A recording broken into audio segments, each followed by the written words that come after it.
Hi again, it's Andy from the Clay Mud Puppies at 125 Live, and we're going to try and make a ceramic bird feeder today. Hopefully this will work. It's a little bit harder to do it at home than it is in the clay studio where we have the big slab roller. This takes a little more work. Basically what I did was I took, because of the time I didn't want to waste on the video, but you take your slab of clay, rolling pin, and start rolling it just like pie crust.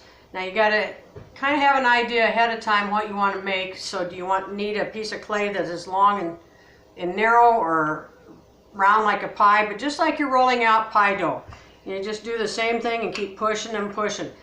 I found these at, gosh, I don't remember if it was Walmart or where I found them. But anyway, I found these little sticks, and these are 1/4 of an inch. I'd prefer to have 3/8 of an inch, but because I don't have 3/8 of an inch thickness, I bought the 1/4 inch, and they'll have to do for now. And basically, what you do is lay them here, and if it was a narrow piece, you could put like this and put the rolling pin on it, but you're limited to the width of your rolling pin. This gives you the depth of the clay that you need. So because I needed a wider strip, this is a fairly lightweight dowel. You probably should have a little bit heavier. This is a 1/2 inch dowel, but if you had a heavier piece of PVC pipe or a heavier dowel, you could just start rolling that like a rolling pin across here, and that would work real well for you. I kind of did a little bit different. And so anyway, once you get that rolled out, that takes a little bit of time, but the whole idea is to get an even amount of clay all the way across. Then we're going to take our rib and just come in and smooth the clay. I've got a few imperfections here that I want to fix up, and we're just going to smooth this clay.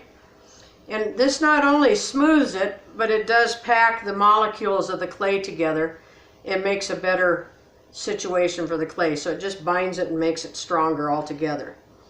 We're going to flip this upside down and do it on the other side as well.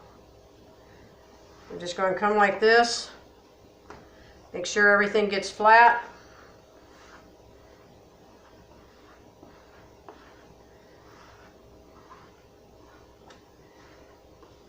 And there we have it. Now we're ready to start designing. What I want to do in this bird feeder, and I've not made one of these before, but I think it'll be kind of fun, is in the drawer over by the glaze, in the drawers there's these shrink rulers. And what it is it's a ruler that says, it isn't like an exact ruler. So you see the 12% here, our clay, bee clay, shrinks 12%. So if we read along here, if we want something that's 9 inches wide, we need to cut it just at that width. And that's what we're going to do today. Hopefully we can get about 10 inches. I want a 10 by 12 piece if at all I can get it. Don't know, that might be a little tough.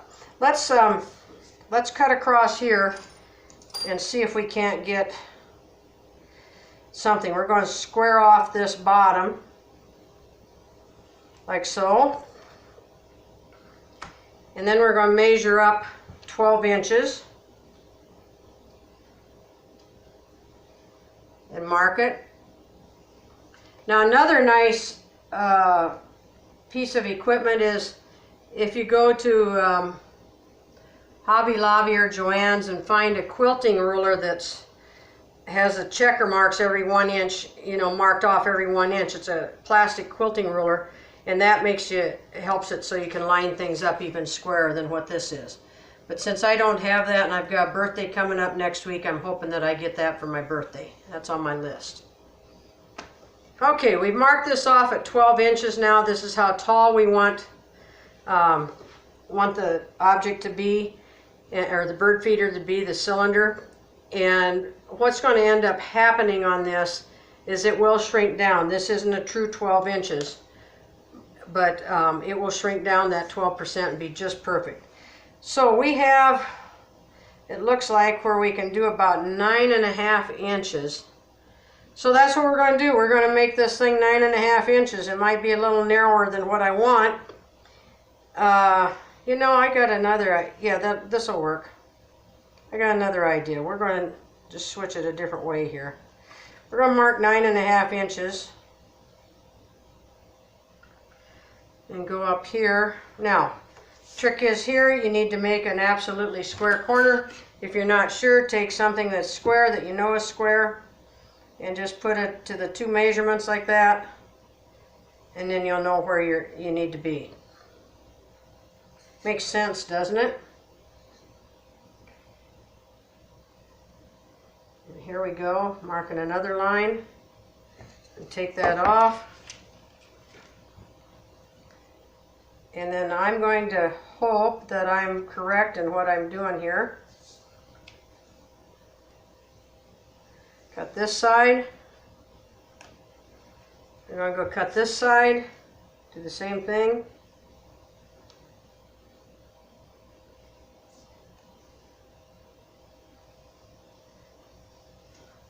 And we now have a rectangle of clay that's approximately 9.5 by 12 inches. Or will be that. I'm going to fold my clay back up and get it back in the sack so it stays moist, so I can reuse it. Now that we have this, what we're going to do is, instead of folding the cylinder this way, making it tall and skinny, I think at 9.5 inches tall, that'll be more than enough to have for a bird feeder. I think that'll be tall enough. So, in the studio, we have a little device like this, and it cuts a bevel cut, and this is important for putting two seams together. When you butt join a seam like this together, it's not as strong as if you overlap. So we're cutting these at a bevel. It will overlap it so that we can form a round object and stick it together. There's a 45-degree angle or a 30-degree angle. You can do whichever you like. This gives you a little bit more. 45-degree angle works fine too. So what we're going to do is we're going to go down one side. I'll start here. Maybe this will be easier to see. You're going to place the edge right against here, and the wire will cut that 45-degree angle off. And you see it's like that. It's a beveled edge. Now what we're going to do, we can't do the same thing on the other side. We got to turn it over so that they fit correctly together. We're going to do it again. Cut 45-degree strip. And then we take our scoring tool, which is a tool like this with little wires on it, and you just go along the edge where you want to put the seam together and score it. Now this clay is rather moist that I have here, and I think what I'm going to do is just take a brush. Let me get one of my brushes here.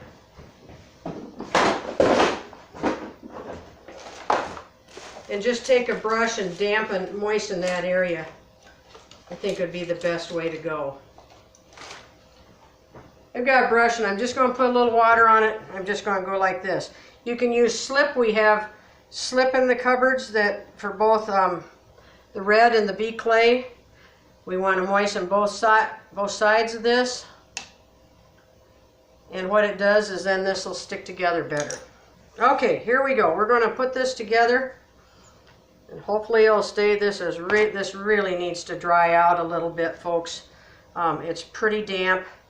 Don't know if it's really going to work on this bee clay. It kind of gets a little bit dampish and hard to work with. If I weren't making a video, I'd probably let this set a while and come back to it and see if we can get a little bit better than.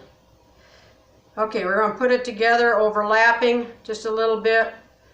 Pressing on the sides, pressing them together. I'm going to flip this around so I can work with it a little easier. And we're just going to start kind of doing like this with our finger to make a seam, as well as on the back side. Sometimes this works a little bit better with red clay because it's got more grog in it and it'll stand up a little better. That's why you see me doing so much with red clay.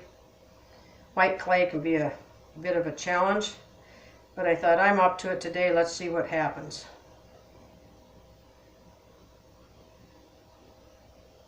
Okay, we got it sealed on the top side now. Now I'm working on the inside.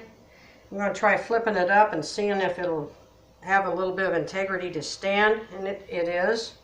So that's a good thing. And I've got a small rib in here. Let me find it.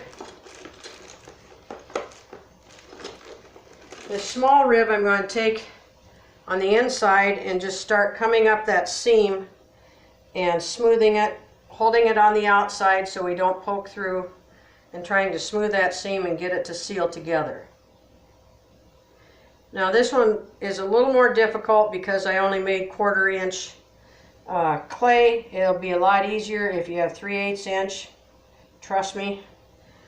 But this is what we have to work with today, so that's what we're going to do. And it'll probably be okay, just maybe a little more fragile.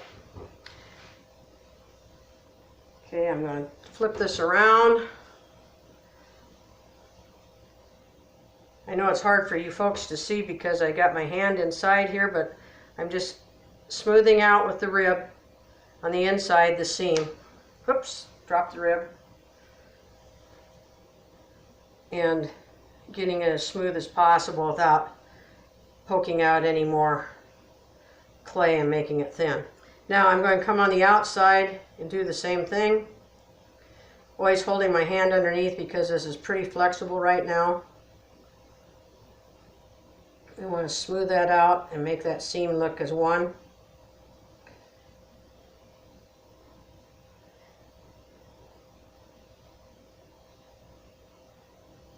All the way down. Just smoothing it, smoothing it, smoothing it. I'm going to dip it in a little water, clean my edge off here so I got not pulling clay with me. The thing I like about slab building is there's so many different things you can make it. Whimsical stuff, utilitarian things like mugs, plates, you name it. There's just a ton of things you can do with slab building. Your imagination is absolutely the limit to what you can do. So if you've just only done wheel throwing, give this a try. It's a lot of fun, and I think you'll find enjoyment in it. And it's not hard. I've gone more to this than wheel throwing because of the arthritis in my fingers, and it's just a little bit easier for me. It's hard for me to bend with wheel throwing. Now, this looks pretty distorted right now, and I think, let's see, I've got something here. My trusty PVC pipe. What I'm going to do with that is kind of put it around the inside and see if we can somewhat make a round object out of this piece of clay. And if you have anything that fits inside of it, that would work good too. But right now this is what we're going to try to work with. Actually, I'm going to put this off to the side. I think we're going to have to let it dry a little bit before we can carry on too much further because it just doesn't want to bend with us too well. It wants to bend too much. So let's just put this off to the side for now, and I'm going to try and get it as much in a circular shape as I possibly can, and then we're going to let it set a few minutes before we start working further. But we've got another project to do. So of course with a bird feeder you like to have something that will hold the seed if when the birds get messy, and we all know that they do get messy, especially those squirrels. So I got the base pretty good. You know, the neat thing is this can be organic and it doesn't have to be perfect. So don't always think that your things have to be absolutely perfect. They can be a little bit askewed. What the heck? Like they say, if you want it perfect, go to Walmart. Well, that's pretty good for the time being. And we're going to let that just dry a little bit. And now we got to figure out something to put underneath it for a catch plate. I don't have any of these in a round form, so I thought, well, let's try it in the square form. And it looks like that may be just about the perfect size for a lid and for a catch thing. I have this in another size too, but I think maybe, well, let's see here. I guess we could do that too. We could make it a big one on the bottom and a little one on the top. That would work. What do you think of that idea, gang? Let's give that a try because these will shrink a little bit. So now what we have to do is roll out another piece of clay. And hopefully you don't mind watching this a little longer than 15 minutes because it takes time, as you well know, to make all this stuff. So we're going to take this piece of clay that I have and push it down with the palms of my hand and hopefully can kind of get it started. I think I'll roll it out with this little jobber for right now. Yeah, that's sticky. That's not going to work. Some of the moisture of the clay gets absorbed into the canvas as well, so here you don't have to be totally afraid of, jeepers, how do I get the moisture out of this? It'll take some out. So we want to make kind of a long piece that we can cut the squares out of. And this is the technique that we're going to use for making this basin is somewhat of a slump mold. So the main thing is I want to try and get as even of a piece here as I can, so it's not big on one end and little on the other. And just rolling and rolling, and you can do, what I found is we can do this at first. I'm going to flip it over and roll on this side for a little bit. I found that you can roll down to about the proximity of what your boards are that you want to lay on the side as guides. Just keep rolling and rolling this. Let's check for size here. Yeah, just about enough. We gotta make it a little wider.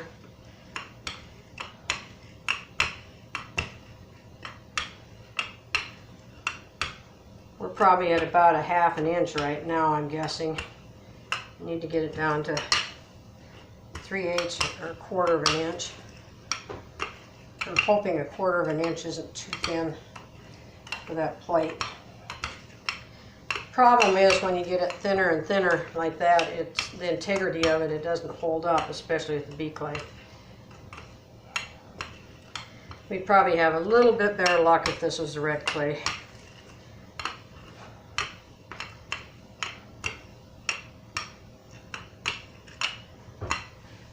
Okay, we're getting close to being about the right thickness. And it pulls hard.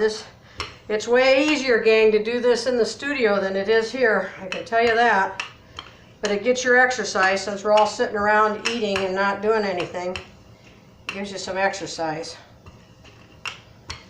I hope this finds everybody in good health and that they haven't been sick and they've stayed away from that junk that's going around. Let's put the sticks up and see where we're at here. Maybe we're getting pretty close. I'm going to take, yeah, ooh, that's just enough. We're a little bit high yet. So what I'm going to do is, let me wet this, clean it off, and we're going to take this PVC pipe and see if we can roll that right along that clay. And let's give it a little spritz of water. Maybe that'll make it go a little easier for us. Okay, here we go. Let's see if we can do this. And you'll know when you're down to the height of the board because the roller will run on the board. And we're still probably at about 3/8 inch thick now, I'm guessing. Oh, it's sticking, it's sticking, it's sticking. That's not good. See if we can get it off of there. That's a big oh, isn't it, gang? Well, let's go back to a rolling pin. Maybe that'll work a little better. Seems as though there's more oil and stuff in a rolling pin.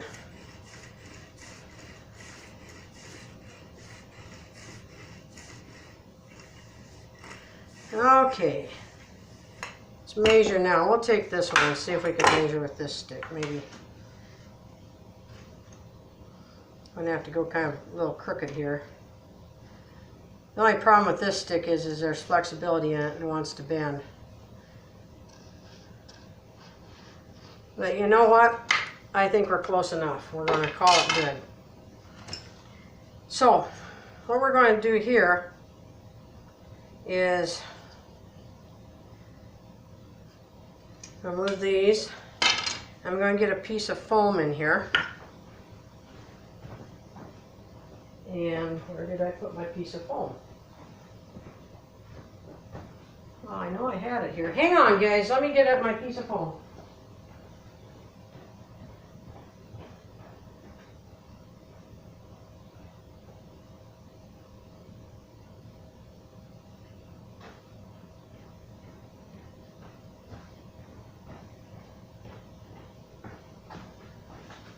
Okay, if you haven't seen this in the studio, this is the foam like you can get at Joann's. This happens to be a 3-inch piece of foam. And we're going to lay this down like this, lay the foam on top, or the clay on top of the foam. And then we're going to take this mold and we're going to press it. Now you can put cornstarch on it if you so wish. And we're going to take it and with even pressure, we're going to press down like that and come back up, and we've got the square. And we've got kind of the outline. What I'm going to do though is I'm going to press on it again, and I'm going to take my palette knife, and this requires you to be kind of multi-dexterous, but I'm going to cut along the edges of the clay, pushing down against the foam so I know where the edge of it is. Just like this.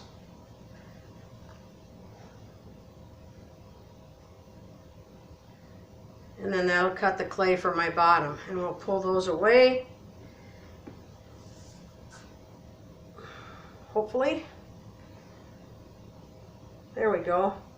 Got that pulled away, and I'm just going to take it and press one more time down in that foam to get a good mold around the mold. And we're going to bring it back up like that. And what I'm going to do is let that set for just a little bit, round out the edges. I'm going to let that set and dry on this mold.